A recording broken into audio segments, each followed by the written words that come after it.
Here's the deal. Sales isn't about pushing harder, talking better, or flooding inboxes. That's noise, not strategy. Real business development? It's about presence, precision, and knowing exactly how the room feels before you open your mouth. Jake Stahl, author of Own the Room, How to Communicate to Be Seen, Heard, and Respected, has spent over 30 years training teams across 6 countries and 47 states, teaching solopreneurs how to turn conversations into conversion. Known as the mind mechanic, people who have been trained by him say he has the uncanny ability to break down human behavior and rebuild it into real, repeatable influence. This is where communication becomes your unfair advantage. Welcome to Own the Room with Jake Stahl. So, Jake, I have this friend who's really good at finance, and we've been talking about him starting his own business, going into the world of being a CPA. I think that would be really exciting and great for him. He's taking classes. He's getting ready to move in that direction because he hates his job. That's sorry to hear that. Solopreneurs can all relate to that, right? We want to get out of the corporate world. For sure. But he's not taking that step. And I'm not really sure why, because all he'll do is complain about his job, but then he won't do anything about it. What's going on, and how do we get him to take that step?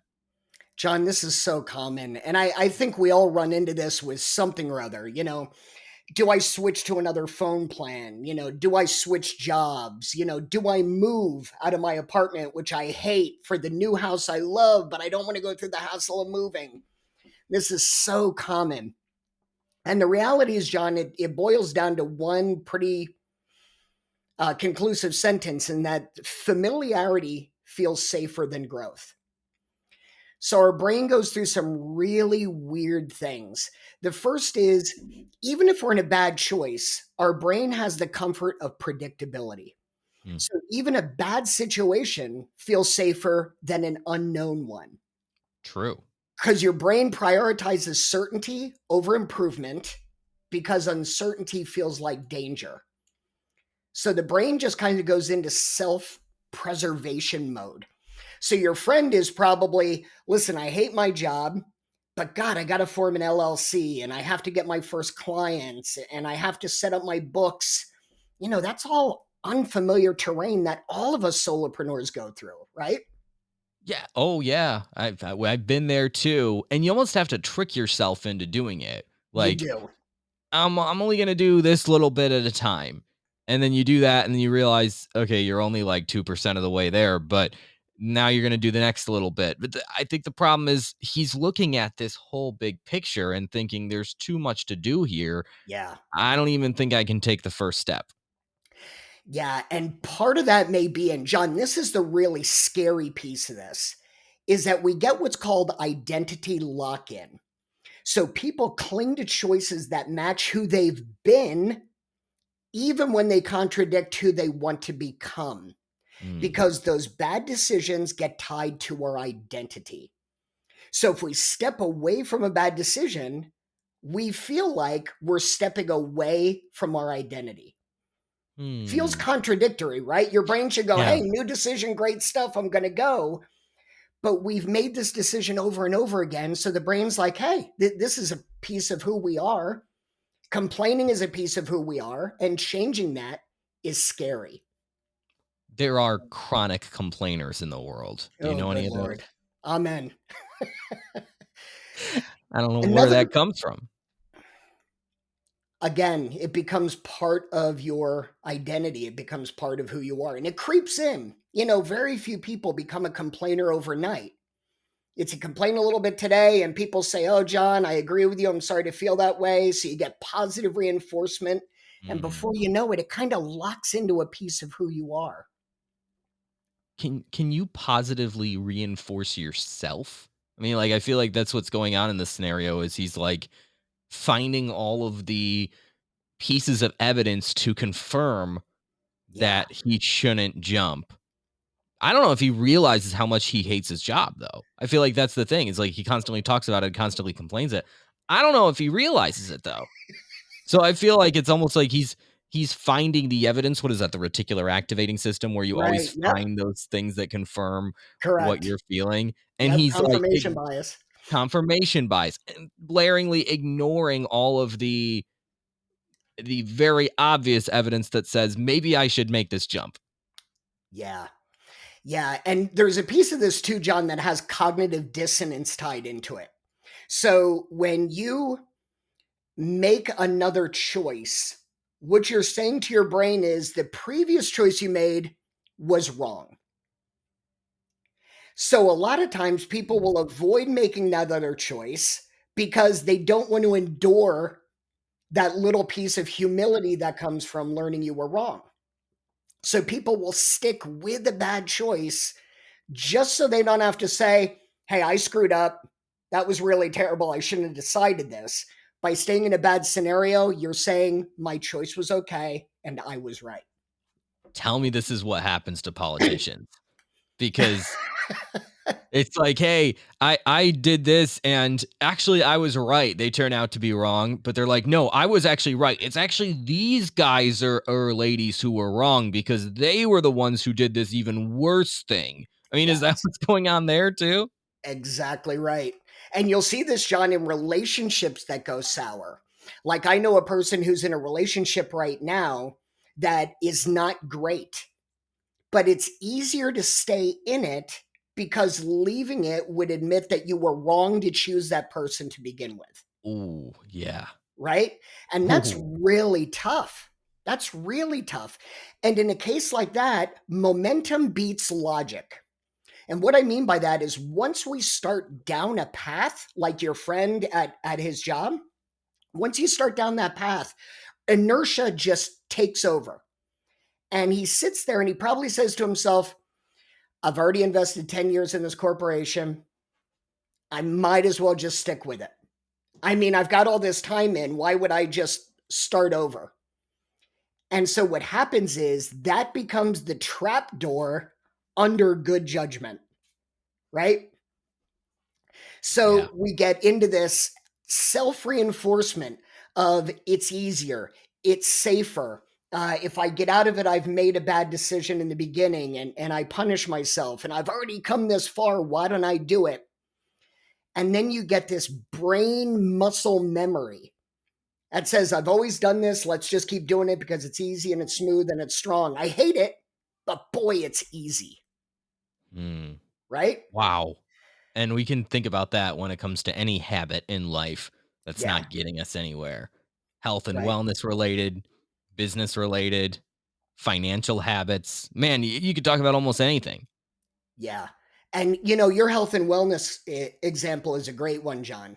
We talk about exercise, we talk about going through a drive through, and it's like, man, I know McDonald's sucks and I'm going to regret it later, but God, it's so easy and it's right here and I might as well just do it. I only do it once a week. I mean, it's not terrible, right? And before you know it, we get back into that brain muscle memory again. So it's very difficult to get out of our own way at times. Yes. Oh, yeah. Well, I can certainly relate to that. And Me my too. friend who becomes is hopefully going to become a CPA at some point can relate to this too. One thing he said to me that was really interesting when I look back is kind of what you were saying about staying comfortable and the momentum. He said something about I work too hard in this role and made too many relationships to leave now. And I'm Yeah. thinking to myself, well, but you hate it. So why Right. wouldn't you? It seems Yeah. like you're talking out of both sides of your mouth there. Yeah. And this gets into the narratives, John. We start to tell ourselves after a while, eh, it's not that bad. You know what? Other people have it worse than I do. Mm, Boy, it'll get better if I just push through this. Next quarter it'll be a lot better. People rewrite their story so they don't have to rewrite their behavior. mm, So it gets very difficult because then we get into this self reinforcement. Remember, change isn't hard because it's new, it's hard because it forces us to confront ourselves. And that is the most difficult piece is finally looking at ourselves in the mirror and going, listen, it was a bad choice. And yes, it's going to suck moving on. But on the other side of fear is a great life, right? Wow. And I love what you just said.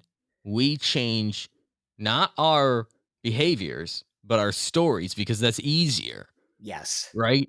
And we see Yes. this all the time. It's like, well, we know exactly what we need to do to lose weight, for example, diet and exercise, right? Like nobody is really arguing that those two things are important to lose weight. We Right. know what we need to do, yet Yeah. we struggle to do it so much. And there are always, you know, certain products that come out that say, well, actually, you can do it this way and never, and still eat cookies and cream ice cream while you're doing it. And it's like, we know better, but for Yeah. some reason, that's still appealing. And it's Yeah. funny how that works because we know knowing what to do. Same thing as a solopreneur, right? We Yeah. know that making valuable connections, quality over quantity, all of those things that we intuitively know is the right thing to do as a small business owner, but we don't do them because it's easier to change what might work in our minds versus changing our actual behaviors. That's 100% right.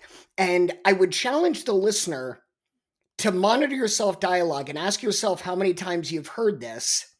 Let's say you're working in a corporation and you want to go solo. How many times have you said this to yourself?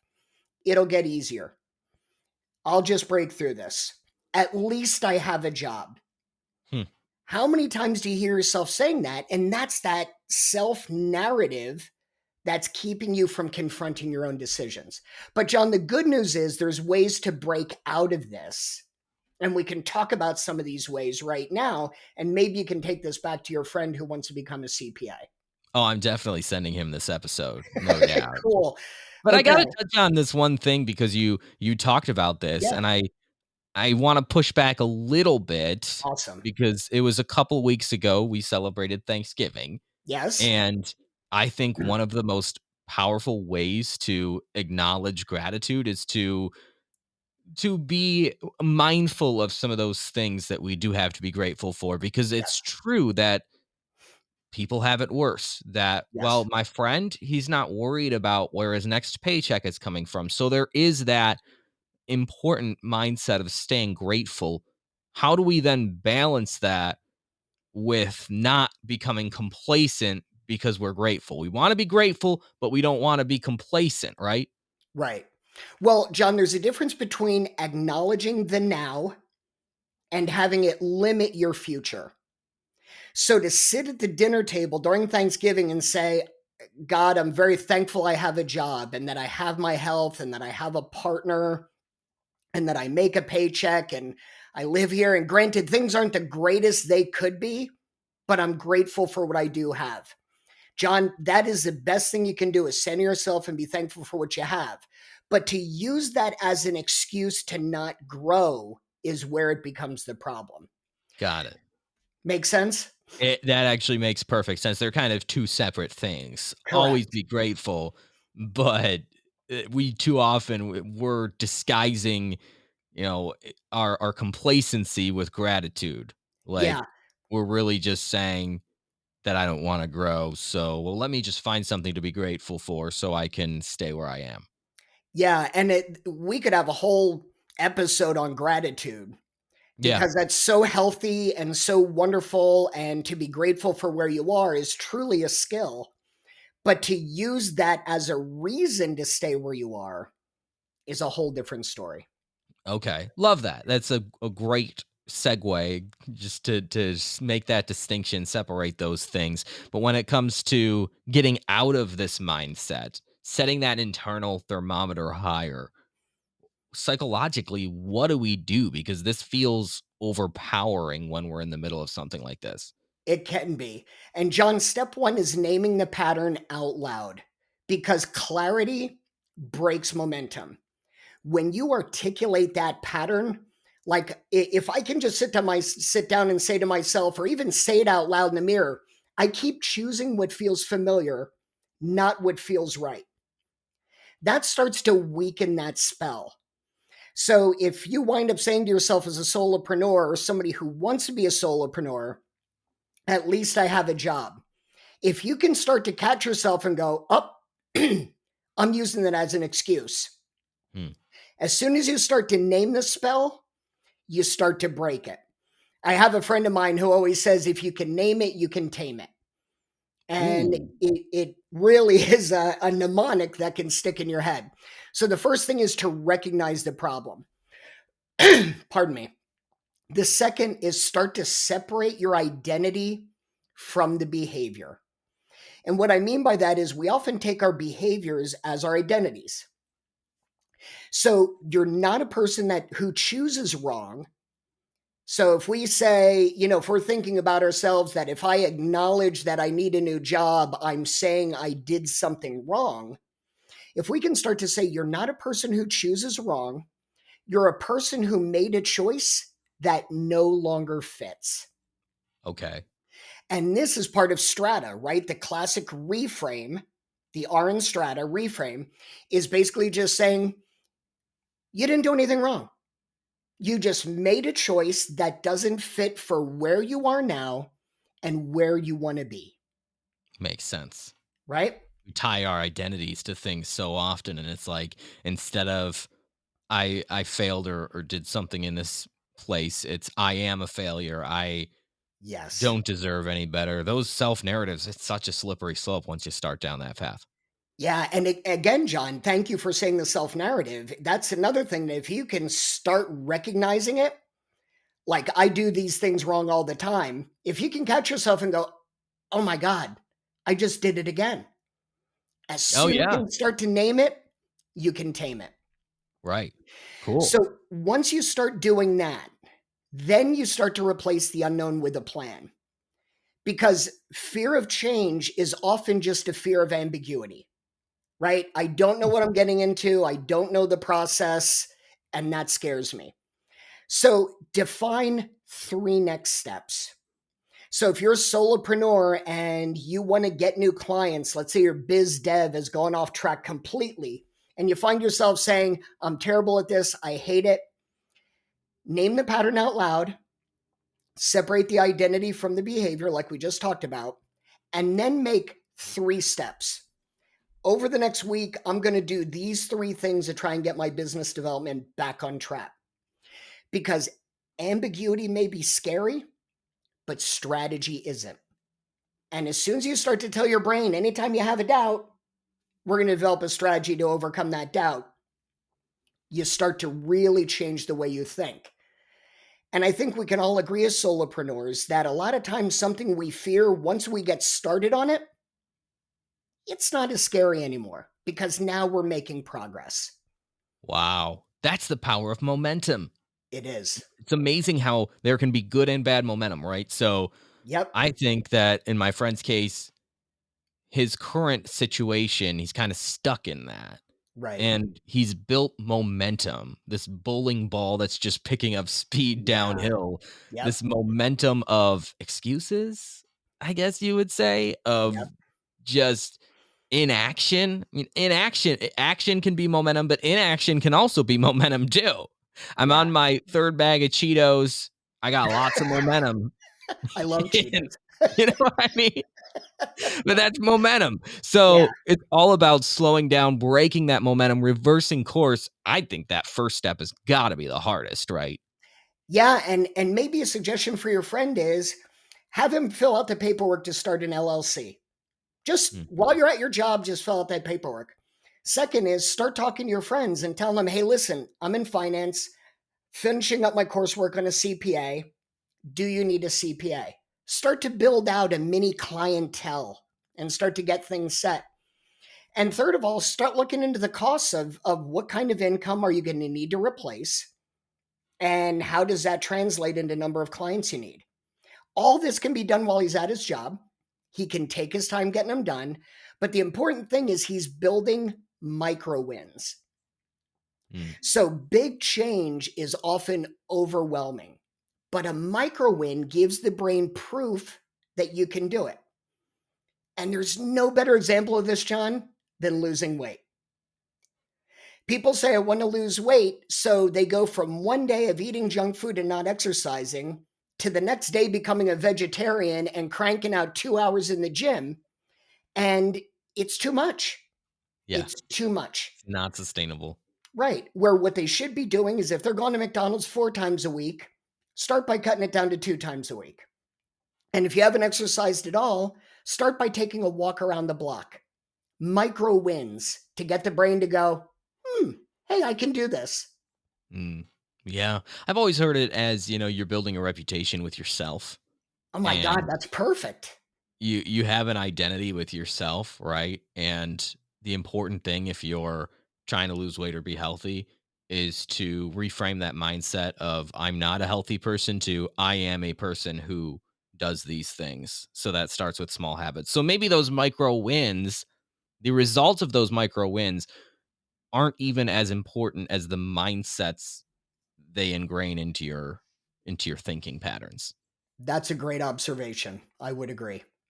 So I know this isn't really about helping solopreneurs or individuals get to becoming solopreneurs. That's not really what the show is necessarily about, though this episode we've talked a lot about that. But I think it's important to talk to that person who's just starting out in their solopreneur journey or hesitant to take that step. What do you tell that person? You just gave some great advice to my friend, but what do you tell on a more broad scale that person who's hesitant? Yeah. So a great way to do it is to leverage accountability with the right people. Mm, So we all have those friends that are very, very supportive of us and probably want our success as much as, if not more so, than we do. One great way to do it is to tell them your plans. Let them become your accountability coach, not people who check your homework, but people who see your future and speak to it. Because, like you said, it becomes part of your identity, and identity is contagious. And sometimes, if you can borrow somebody else's identity for a while until it becomes your own, it really provides clarity. And this is kind of the fake it till you make it, right? You're borrowing somebody else's clarity and identity until it becomes your own, Ooh, I love that. Wow. right? So as a solopreneur, we can take that. We can borrow. If we look up to Jake and we admire what Jake has done with his business and the success that he's had, we can borrow Jake's identity, copy his habits. Jake, tell me what time you go to bed at night. 11. I go to bed There we 11 go. p.m. and I'm back up again at 6:15. So And I know you work out feel first free thing to in the borrow morning. that. There you go. You could borrow Jake's identity in those small ways. I know it sounds ridiculous, but that's kind of what you're saying is like those habits of success. You have to actually make those part of your lifestyle and own those. Let that become part of your identity. And then slowly you'll shift and actually think of yourself that way. And how you think of yourself is so important. It is. And John, start to think of yourself without the change. So, in other words, I feel like this today as a solopreneur. My business development isn't going great. Is it worth making the plans now and going through a little bit of pain to create a strategy? And is that more or less painful than sitting here 3 months from now thinking the same damn thing? Mm, For 3 months now, I've spun my wheels. Well, is it worth taking 3 small steps today to not feel like that 3 months from today? And when you say to yourself, it's not that bad, ask yourself, what would you tell a loved one who would say that to you? mm. That's a good question. Right? It's You a would say to really good them, question. get off your ass and do it. What are you Yeah. waiting for? If Right? you really loved them, you probably would. Right. Yeah. Exactly. And John, you said this may not be what the show's about. The show's about owning the room and becoming respected and communicating in great ways. Well, that's not just external. You need to own your internal room inside your Ooh, skull. So you yeah. really need to own the external room. And more importantly, to do that, you need to own the internal room, which is right inside your skull.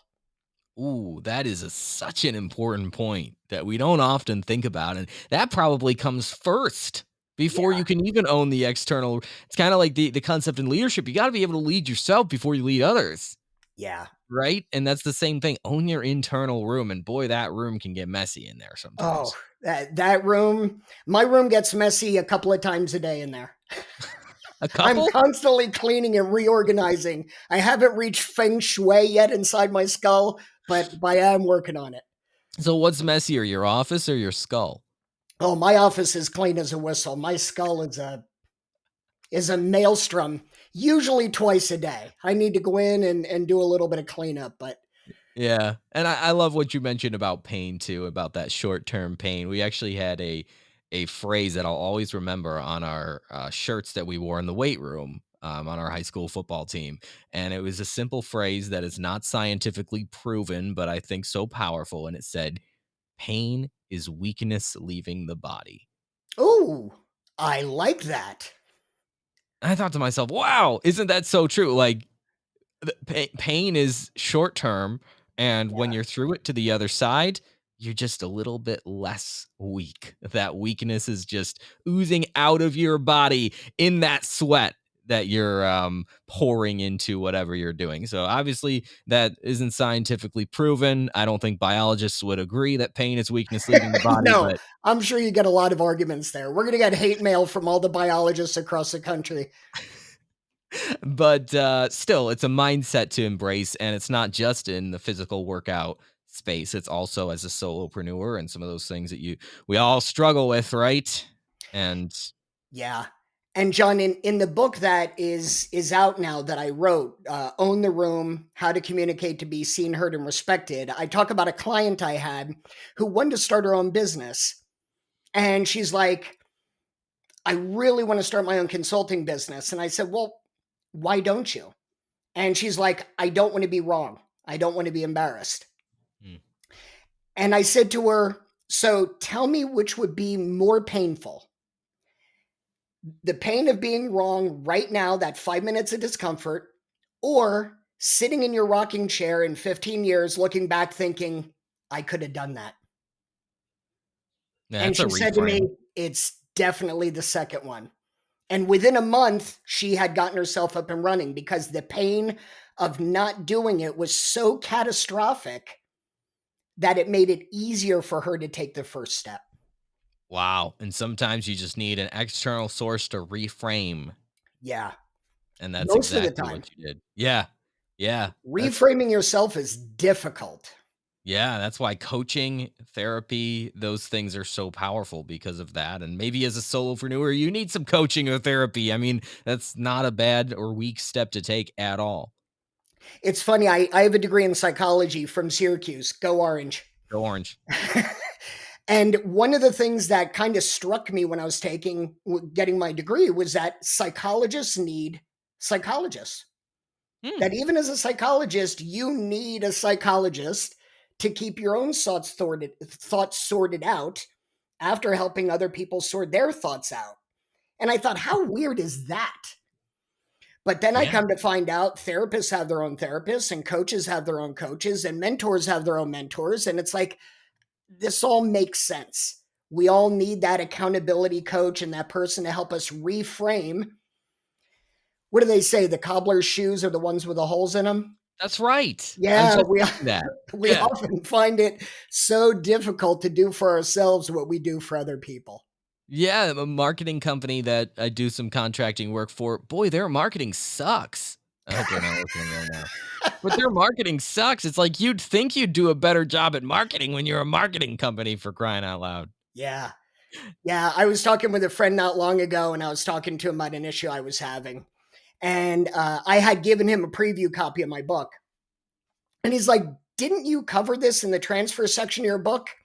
And I'm like, stop it. just stop it. Yes, I did. But that doesn't mean I'm doing it, right? Right. So Right. it's often hard. One of my favorite sayings is sometimes you're so far in the jar you can't read the label. Oh, I And like I that find too. myself very deep in the jar at times. Yeah, and don't we all? So it's Of encouraging course. to hear that even, successful entrepreneurs like Jake here, they're struggling with the same things Oh, you are. absolutely. So the next steps, like you just said, those steps are really powerful. Those micro wins, trying to change that Yep. shift in mindset and for my friend who really wants to become a CPA but doesn't realize it yet, get your butt off the couch and let's do this. And you know what, John? The last piece of that is have him give himself a timeline. Give Mm, himself a yeah. deadline. So I want to form an LLC by the end of the year. And I want to try and get 3 clients on the side as a side hustle by January 30th. A lot of times when you give yourself a deadline, you definitely decide to take action.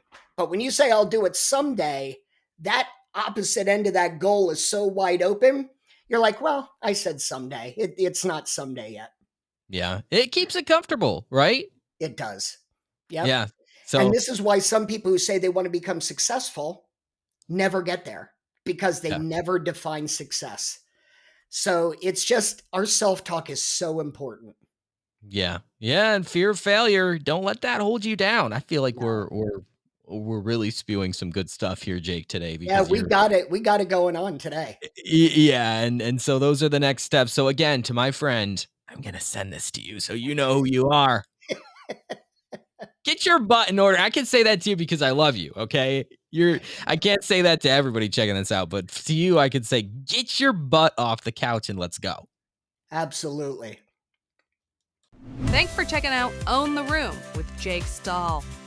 If you've gotten value from this episode, share it with the solopreneur in your life who wants to know how to communicate to be seen, heard, and respected. Review and rate the show wherever you check out podcasts, and grab your copy of Own the Room, How to Communicate to be Seen, Heard, and Respected.